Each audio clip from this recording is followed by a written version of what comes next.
What it is, guys? It's your boy Blastphamoushd. A lot of you guys have been sending me a video called Cry Reads. I now live in a one-story house. I made the mistake of reading some of the comments on this video, and apparently this is like scary as all living fuck. So no lie, I was gonna record this last night, but I waited till daytime out because I'm a punk ass when it comes to scary shit. So let go, man. Let's do it. The link to the original video is in the description down below. If you guys want to go check it out, then make sure to do so. Let go. Oh, hell no. I now live on a one-story house. Nope. I could already tell by the way this nigga reading this shit. There were two rules we had to follow when we were living on the second floor of the old apartment building. First, lock your door at night. And second, be very careful at the top of the stairs. Those were natural rules, since despite the front door being locked, you had to be really sure of 2 full floors of neighbors to leave the door unlocked, especially during at night. As I understood it, the management of the house used to be really strict about the locked doors thing, and had put up signs all over the place telling people to lock their doors. I heard from the man next door that they sometimes even wander around at night and rattle all the doors, making sure they were all locked. But of course, they completely denied being so invasive as that. I had never heard them at it, but I had been known to sleep perfectly content through an earthquake, so that was no indication. As for the stairs, it was just a simple reminder. They were steep and slightly tricky stairs. I heard they even had a couple of deaths from falling down them. It was good to remind people. Nothing wrong with that. Besides, my sister and I were happy there. Leanne had been fortunate enough to get the room directly across from mine, and we were old enough to actually enjoy each other's company, despite the traditional feud that comes between an older brother and his younger sister. To tell the truth, the feud still existed, but had become more of a cheerful rivalry than anything else. We were happy. Just happy. Things weren't perfect, granted. We were in an area that had constant thunderstorms. The power was as often out as was functional. My room had a continuous smell of strong soap, and although that isn't the worst thing I could smell of, it was a bit tiresome after a while. Leanne's room developed a troublesome lock, and half the time the bolt would click out the moment someone pulled on it. We wanted to move out, sure, but we also wanted to wait until we could each be sure the other could, too. If only we had known. If only there had been even the slightest flicker of menace. But there was none. There was no cold spots, no abnormal shivers when passing over a certain area, no strange noises but for the occasional rattling of the knobs in the night. Man, my phone went off, and that in combination with this motherfucker's creepy ass voice and the ambiance and the music in the background scared the fuck out of me. Y'all saw that shit just now. I jump scared. Okay, this shit is too well done. Nothing. Not until that night. I awoke in the middle of the night simply out of thirst. I first tried my sink, obviously, but the power was out, so the pump wasn't running. Annoying, but the landlords kept the tank full at the top of the stairs, exactly for this purpose. Really, I should have thought to fill up my own jug whenever there was a storm warning, but however many times I had thought of it, I never quite managed to go through with it. I went out to the landing, torch in hand, halfway to the tank at the top of the stairs. I tried to click it on and found it was dead, but that mattered little. There was an ambient light, and the lighting frequently flashed through the skylights with which the architect had a love affair when designing the building. I got to the tank and began filling my bottle, when out of the corner of my eye, I glimpsed movement halfway down the staircase. As I looked, there was nothing. Though it was that kind of nothing that happens when you're staring at the object you're looking for. That sense of it being right in front of you, if only you could see it. Then, By the flash of the lightning, I saw what was really there. It was crawling. It had two, as it had no legs that it could see. It was like a torso, cut off right at the hips, reaching out with both hands and pulling up the stairs one slow, painful step at a time. Black tatters, shrouded, I suppose, because clothes wouldn't fit right on that thing.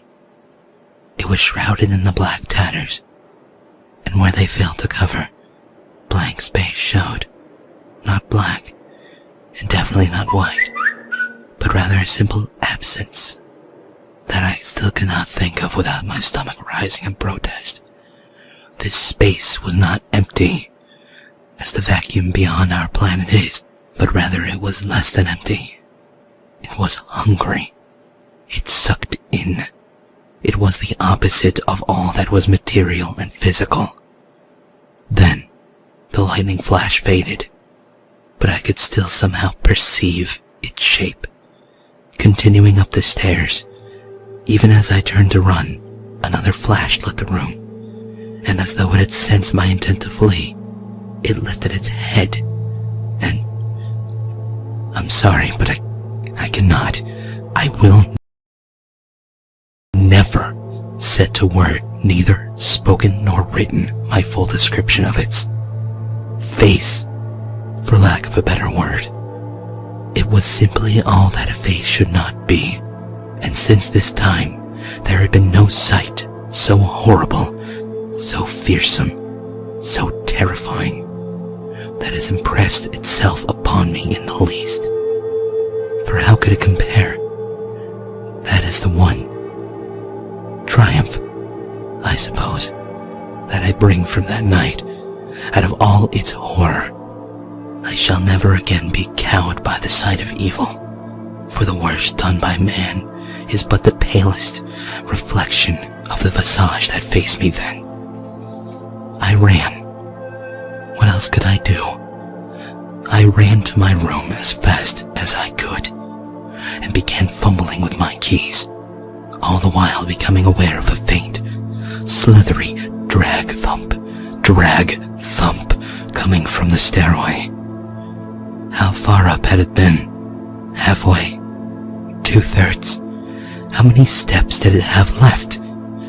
Finally, I forced my key into the lock, yanked the door open, dove in, locked it again, and collapsed, the adrenaline suddenly gone. I had no time for introspection. However, as I suddenly realized that I could still hear the thing, now up on the landing. It was still crawling. I could hear the hand-over-hand slither of it as it came straight to my door. The handle moved. It rattled for a moment, and then went still. Even as I started to let myself relax, I heard the door of the next room over rattle, but it too was locked. I heard it go down to the end of the hall, rattling each door in turn, testing the locks. I sat and prayed that none of the other tenants had left their doors unlocked, leaving themselves open to their terror. Then, as it had come back and was almost across the hall from me again, I thought, Leanne, please. No. Yo. Its slithering movement was clearly across from me. I listened, hoping, praying for a rattle. The lock clicked, and the door creaked. I couldn't help it.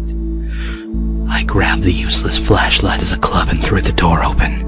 At the same time, there was a clatter and an all-too-familiar scream from the direction of the staircase.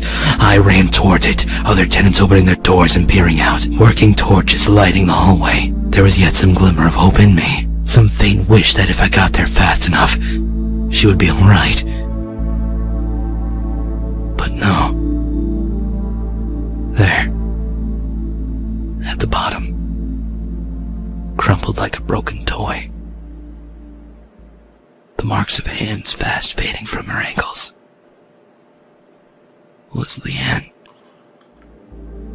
Fuck. God damn.